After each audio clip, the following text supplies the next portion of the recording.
আজ আমি আমার দিনলিপির পাতা থেকে পাঠ করে শোনাচ্ছি। 6-9-2024 খ্রিস্টাব্দে আমার দিনলিপির পাতা থেকে পাঠ করছি। গতকাল ছিল শিক্ষক দিবস। আমার আধ্যাত্ম বিজ্ঞান ক্লাসের ছাত্রছাত্রীরা শিক্ষক দিবসে আমাকে শুভেচ্ছা জানাতে এসেছিল। উদ্যোগটা নমিতার 2 মেয়ে টিনা আর সংযুক্তারই। অন্যান্যদেরও খবর দেওয়া হলো, সকলেই উৎসাহী। টিনারা কেক নিয়ে এলো, এছাড়া ক্ষীরকদম, আমৃতি, সিঙ্গাড়া, কোল্ড ড্রিঙ্কস, চা ইত্যাদির ব্যবস্থা হলো। পীযূষগন্ধা তাড়াতাড়ি এলেন। পরে একে একে শ্যামলী, কৃষ্ণাদি, সুপ্রিয়া, নমিতা, টিনা, সংযুক্তা, রিনা, অভিমন্যু, রীতা, মিনা আর অশোকবাবু এলেন।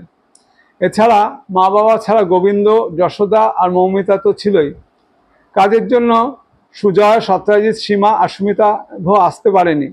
এছাড়া শরীর ভালো না থাকায় রীতাদি আর পূজা আসেনি। সবাই উপহার কিছু না কিছু নিয়ে এসেছিল।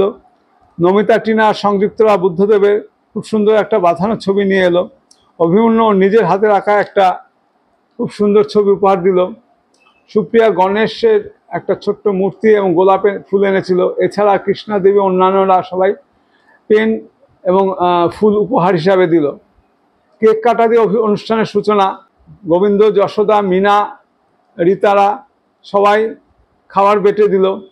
আমি শিক্ষক দিবসের তাৎপর্য নিয়ে কিছু আলোচনা করলাম। এছাড়া সংখ্যাতত্ত্ব, জ্যোতিষতত্ত্ব এবং আধ্যাত্মিকতা নিয়ে কিছু আলোচনা হলো। সময়টা খুব আনন্দই কাটলো।